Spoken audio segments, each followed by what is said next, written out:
Imagina despertar un día y descubrir que tu país entero se ha convertido en un infierno. 800.000 personas desapareciendo en apenas 100 horas. 100 horas. No días, no semanas. 100 horas. Tus amigos siendo arrancados de sus hogares. Tus vecinas siendo asesinadas en las calles. Y nadie en el mundo entero haciendo absolutamente nada para detenerlo. Nadie. Ni la Organización de las Naciones Unidas, ni Estados Unidos, ni Europa. ¿Y sabes cuál es la parte más perturbadora? Una persona. Una sola persona ve esto sucediendo y piensa, voy a detenerlo. Solo, con un pequeño ejército, contra todo un gobierno equipado con armas modernas, financiado por Francia, con milicias de la muerte estructuradas. ¿Y sabes lo más impresionante? Lo logró. Literalmente detuvo un genocidio que el mundo entero ignoraba. Entró en Kigali, derrotó a un ejército mucho mayor, liberó a su país de las manos de los asesinos. Una historia que parece guión de película, pero es completamente real. Una historia que cambiaría el continente africano para siempre. Si quieres entender cómo un niño refugiado que lo perdió todo a los 2 años se convirtió en la persona más importante de la historia moderna de África, tienes que quedarte conmigo hasta el final de este video, porque te prometo que nunca volverás a ver la historia de Ruanda de la misma manera. Por cierto, si te gustan las historias que te harán reflexionar e inspirarte, deja tu like ahora, porque eso ayuda mucho al canal a traer más historias que no encontrarás en ningún otro lugar. Ahora ven conmigo. Para que entiendas quién es Paul Kagame, necesitas retroceder en el tiempo. No solo a los años 90, sino mucho, mucho antes. Necesitas comprender la Ruanda que existía antes de que todo se derrumbara. Durante siglos, 3 grupos vivieron en esa tierra montañosa en el corazón de África. Los Twa, que eran cazadores de los bosques. Los Hutu, agricultores que llegaron entre los siglos V y XI. Y los Tutsi, criadores de ganado y guerreros que vinieron en el siglo XIV. Los Tutsi, a pesar de ser minoría, crearon un sistema llamado Ubuhake, donde los Hutu trabajaban para ellos a cambio de tierra y ganado. Con el tiempo, este sistema se volvió cada vez más injusto, concentrando todo el poder en manos de los Tutsi. Pero todo cambió cuando llegaron los europeos. Primero llegaron los alemanes, después los belgas, e hicieron algo terrible, algo que cambiaría para siempre la historia de Ruanda. Tomaron diferencias que antes eran fluidas, basadas en riqueza y ocupación, y las transformaron en algo permanente y racial. Los colonizadores belgas difundieron la idea absurda de que los Tutsi eran una raza superior a los Hutu. Crearon tarjetas de identidad obligatorias, marcando a cada persona como Tutsi, Hutu o Twa. Lo que antes podía cambiar con un matrimonio o con riqueza, ahora era permanente, grabado en un pedazo de papel. Estaban plantando las semillas de una tragedia futura que nadie podría detener. En noviembre de 1959, mientras Ruanda se preparaba para la independencia de Bélgica, la violencia estalló como un volcán que había estado dormido por siglos. Campesinos Hutu armados con machetes, porras y lanzas marcharon de aldea en aldea, incendiando casas y expulsando a familias Tutsi de la tierra donde sus ancestros habían vivido. Cientos fueron asesinados. Miles huyeron desesperadamente hacia países vecinos, dejando todo atrás. Esta fue la llamada Revolución Campesina Hutu, que duró hasta 1961. Cuando Ruanda finalmente se independizó, en 1962, cerca de 120.000 Tutsi ya habían huido del país. 120.000 personas perdieron sus hogares. Entre los refugiados había una familia especial, una familia con conexiones con la realeza ruandesa. El padre, Deogratius, era un hombre de negocios exitoso que lo tenía todo. La madre, Asteria, era prima de la reina de Ruanda. Tenían 6 hijos, y el más joven tenía apenas 2 años de edad. Su nombre era Paul Kagame. Este niño, este Paul, él sería el personaje central de esta historia. Imagina ser arrancado de tu hogar a los 2 años. Paul no tenía recuerdos del lugar donde nació. Ningún recuerdo. Nada. Todo lo que sabía sobre Ruanda venía de las historias que escuchaba de los adultos alrededor de las fogatas en el campo de refugiados durante las noches frías. La familia de Kagame huyó primero a Nyanza, luego cerca de la frontera con Uganda. Pero no había seguridad en ningún lugar. No había futuro. Entonces, en 1961, cruzaron la frontera. Uganda se convertiría en su hogar durante los próximos 30 años. 30 años. La vida de refugiado no es vida, es supervivencia pura. Los campos estaban mal equipados, raramente abastecidos. Las familias recibían pequeños pedazos de tierra para cultivar, pero muchos terminaban trabajando como mano de obra barata para granjeros locales solo para conseguir una comida. Paul Kagame creció en esta realidad de extrema pobreza. Estudió en una escuela al aire libre donde los niños literalmente se sentaban en el suelo. Caminaba 16 kilómetros todos los días para llegar a la escuela. 16 kilómetros. Ida y vuelta. Todos los días. Y aún así, era el mejor de la clase. Pero ser refugiado en Uganda significaba tener un techo de cristal sobre la cabeza que nunca se podía romper. Kagame no tenía ciudadanía ugandesa, entonces no podía recibir beca del gobierno para continuar estudiando, a pesar de ser el alumno con las mejores notas de todo el distrito. Por suerte, un amigo de la familia en Bélgica decidió pagar sus estudios, pero el dinero no borraba la sensación de ser un paria, de ser tratado como extranjero, como alguien que no pertenecía a ningún lugar. En el campo de refugiados, Paul conoció a un niño que cambiaría su vida para siempre, Fred Rwigema. La familia de Fred también había huido de Ruanda en 1960. Los dos se volvieron inseparables, hermanos de elección.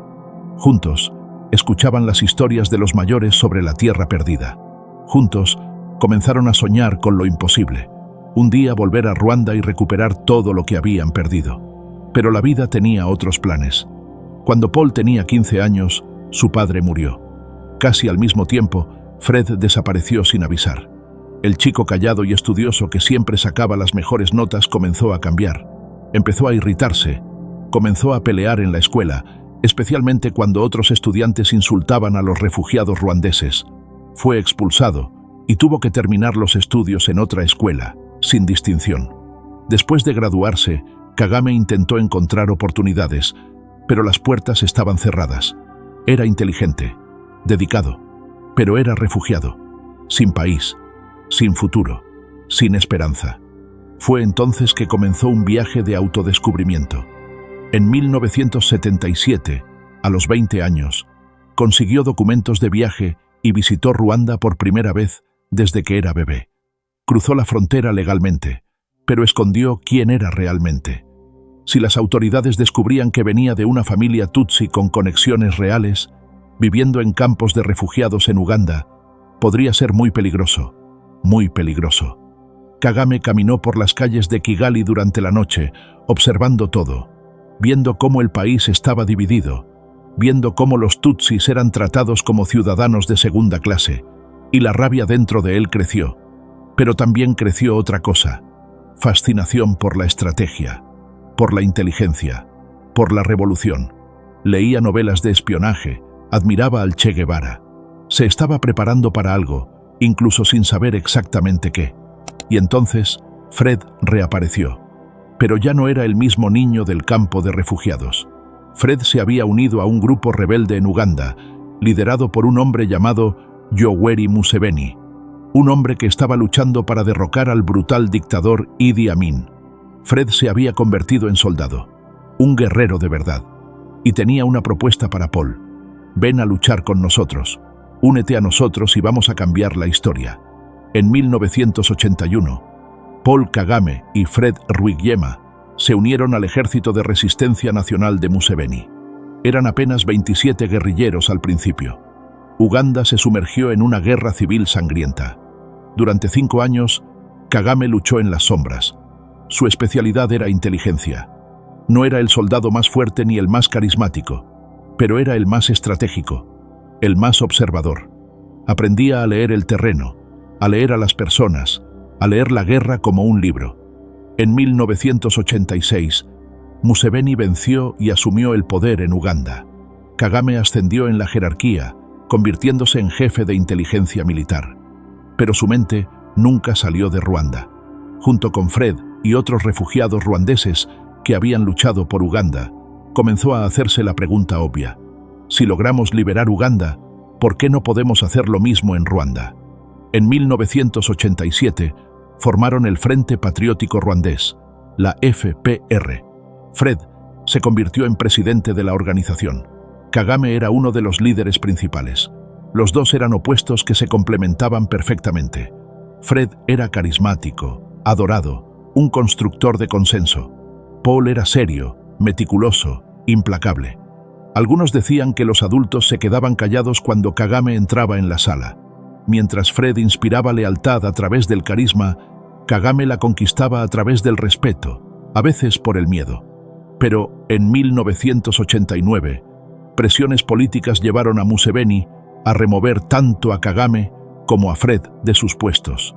El presidente de Uganda sabía que los ruandeses estaban planeando algo grande.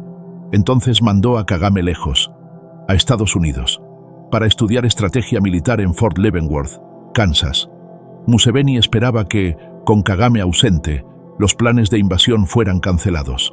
Estaba equivocado, completamente equivocado. 1 de octubre de 1990, una mañana que parecía tranquila. Los presidentes de Uganda y Ruanda estaban en Nueva York para una reunión de la ONU. Con ambos fuera de sus países, los rebeldes vieron la oportunidad. A las 10 de la mañana, cerca de 2000 soldados de la FPR cruzaron un pequeño puente hacia Ruanda. Liderándolos estaba Fred Rwigema. El hombre ausente era Paul Kagame, a miles de kilómetros de distancia en Kansas, estudiando estrategia. Al principio todo salió bien. Tomaron puestos militares, capturaron pequeñas ciudades. Parecía una victoria. Parecía que lo lograrían. Y entonces, el segundo día, el desastre ocurrió. Fred Rwigema fue asesinado. Hasta hoy nadie sabe exactamente cómo. ¿Accidente? ¿Asesinato? Nadie lo sabe. El pánico se extendió por las líneas rebeldes. Su líder había caído. Algunos rebeldes huyeron de regreso a Uganda. Otros se quedaron, conmocionados, desorientados. El sueño de retomar Ruanda parecía haber terminado antes de comenzar. En Kansas, Kagame recibió la noticia devastadora. Su hermano, su mejor amigo desde la infancia, estaba muerto. La rebelión estaba colapsando. Sin dudar, Kagame lo dejó todo y regresó a África. Llegó al campo de batalla y encontró a sus camaradas desorganizados, sin esperanza. Pero Kagame no era hombre de rendirse. Cambió la estrategia completamente. Adoptó tácticas de guerrilla. Llevó a sus combatientes a las duras montañas Virunga, donde sobrevivieron en condiciones brutales. Poca comida, sin medicinas, noches heladas. Pero Kagame les recordaba la misión. Contaba cómo los rebeldes de Museveni, que una vez fueron apenas un pequeño grupo, lucharon y vencieron. Si ellos lo lograron, decía Kagame, nosotros también podemos. 3 meses después, la FPR atacó nuevamente. 22 de enero de 1991. 700 combatientes descendieron de las montañas hacia una fortaleza del gobierno en Ruhengeri. Guiados por habitantes locales, se movieron silenciosamente en la oscuridad. Cuando salió el sol, atacaron. Las fuerzas gubernamentales fueron tomadas completamente desprevenidas. En horas, los rebeldes habían tomado la ciudad. El presidente Habyarimana y su círculo cercano fueron humillados y respondieron con fuerza brutal. Soldados del gobierno y milicias invadieron aldeas, atacando a civiles tutsi. Cientos fueron asesinados. El gobierno culpó a los rebeldes por la violencia, pero en realidad era el gobierno ejecutando estas masacres. Conforme la guerra avanzaba, el gobierno de Ruanda se desesperó y pidió ayuda a Francia. Francia, viendo a Ruanda como parte de su influencia en África y temiendo perder control, envió ayuda, armas, paracaidistas, asesores militares, apoyo financiero para compra masiva de armamento. Pero Kagame y sus rebeldes continuaron luchando.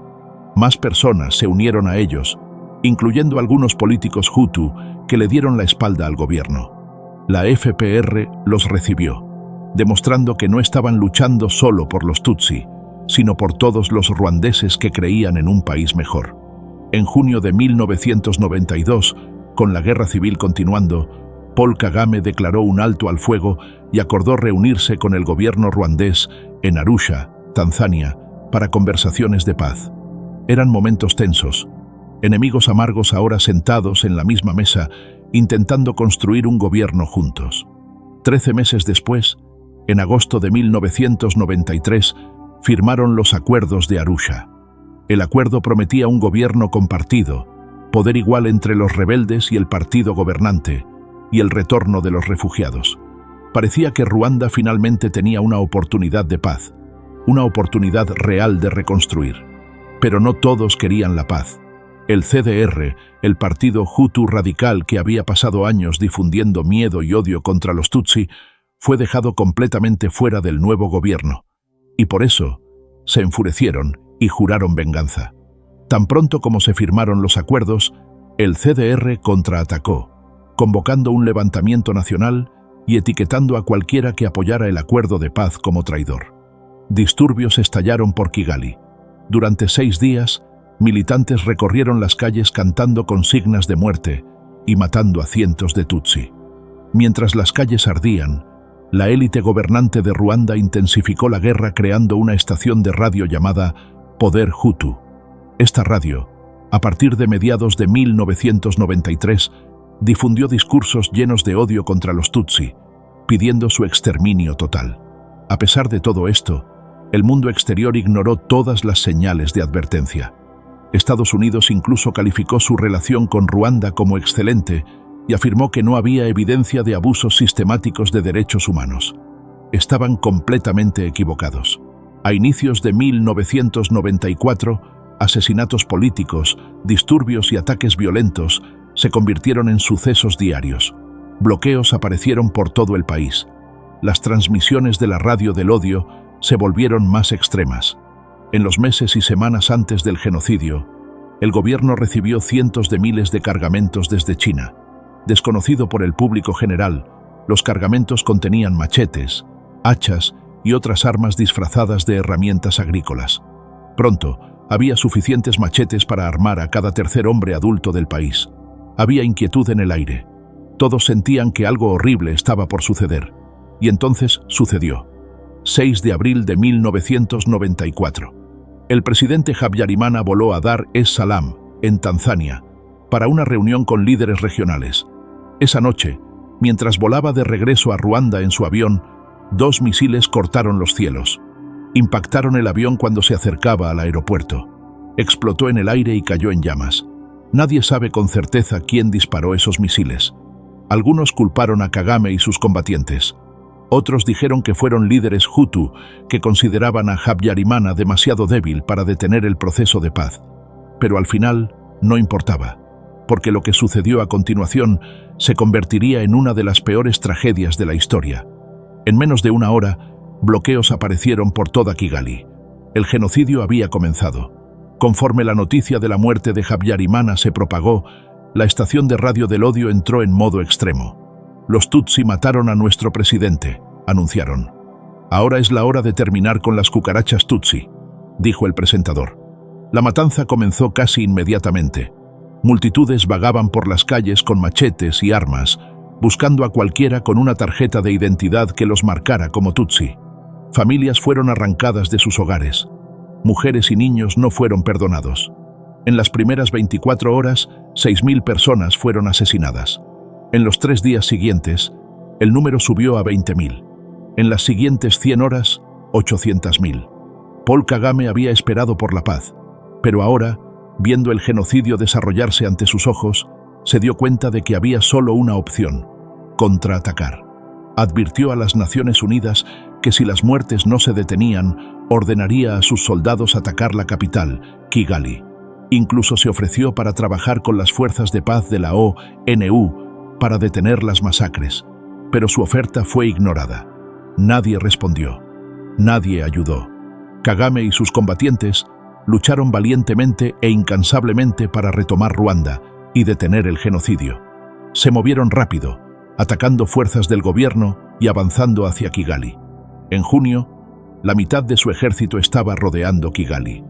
Pero no todos querían que venciera. Francia, que había apoyado al gobierno de Ruanda por años, no quería ver a la FPR tomar el poder. En junio, enviaron tropas bajo el pretexto de misión humanitaria.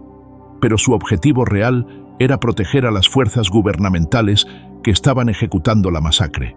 A pesar de estos esfuerzos, los combatientes de Kagame continuaron avanzando. El 4 de julio de 1994 entraron en Kigali. Las fuerzas gubernamentales huyeron. 2 semanas después, la FPR tomó control y declaró victoria. El genocidio había terminado, pero el país estaba en ruinas, destrozado. La batalla fue ganada, pero la guerra no había terminado. Era hora de reconstruir.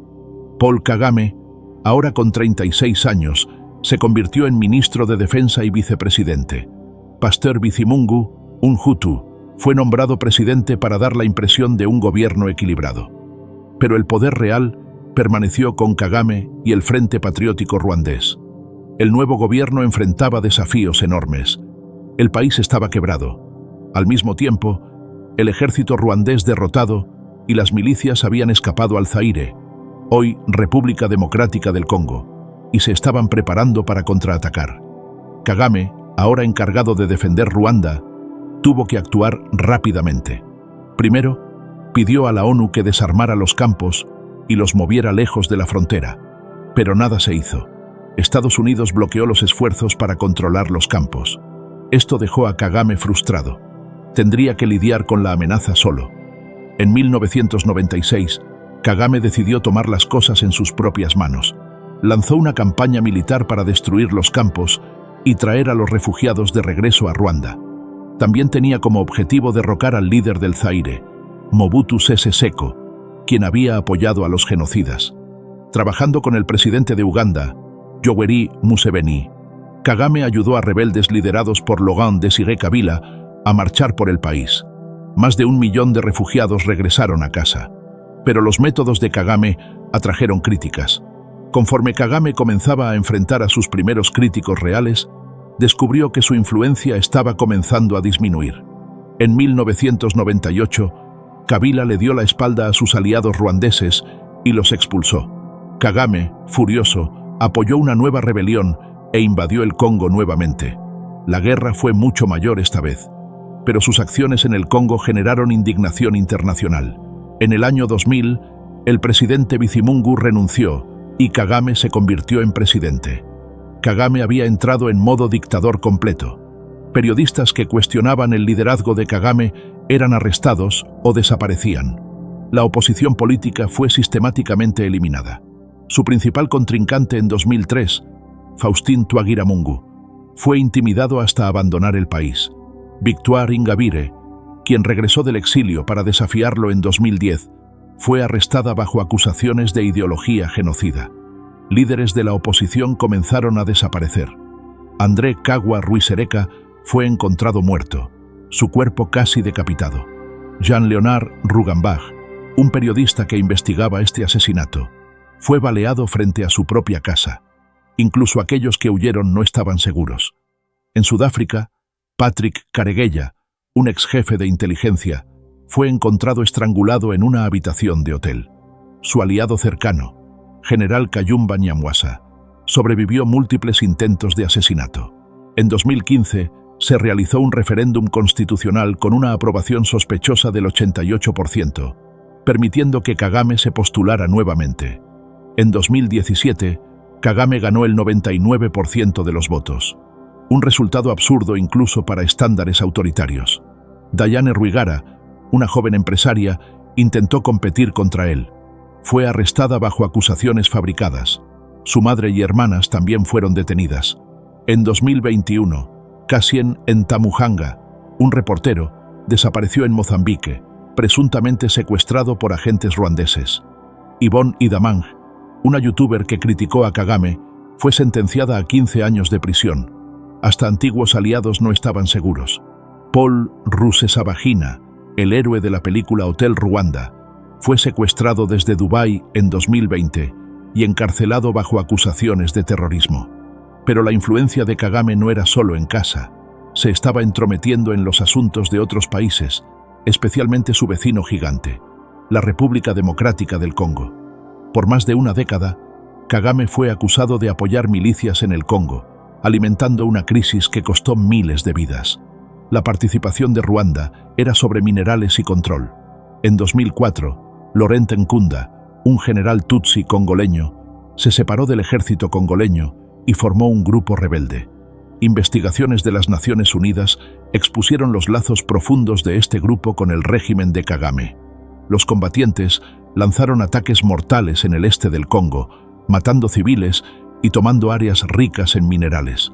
El gobierno de Ruanda negó cualquier participación, pero los reportes mostraban que recibía apoyo militar directo desde Kigali. Ruanda continuaba lucrando con minerales congoleños contrabandeados, y Occidente hizo la vista gorda. Kagame seguía recibiendo miles de millones en ayuda de Estados Unidos y el Reino Unido. Esta es la historia de Paul Kagame, la historia de un niño refugiado que lo perdió todo a los 2 años, que creció en campos, fue tratado como extranjero, pero nunca se rindió, que se convirtió en soldado, estratega, líder, que detuvo un genocidio y reconstruyó una nación desde las cenizas.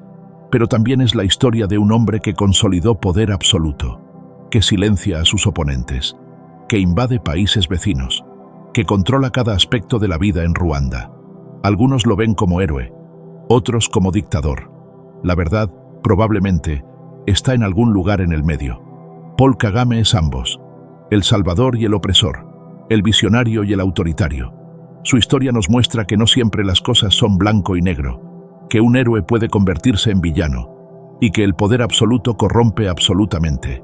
Si llegaste hasta aquí, muchas gracias por ver este video completo. Suscríbete al canal ahora para no perderte las próximas historias increíbles de África que no verás en ningún otro lugar. Comparte este video con alguien que necesita conocer esta historia. Y déjanos en los comentarios tu opinión. ¿Kagame es el salvador que Ruanda necesita o un dictador que debe ser detenido? Hasta la próxima.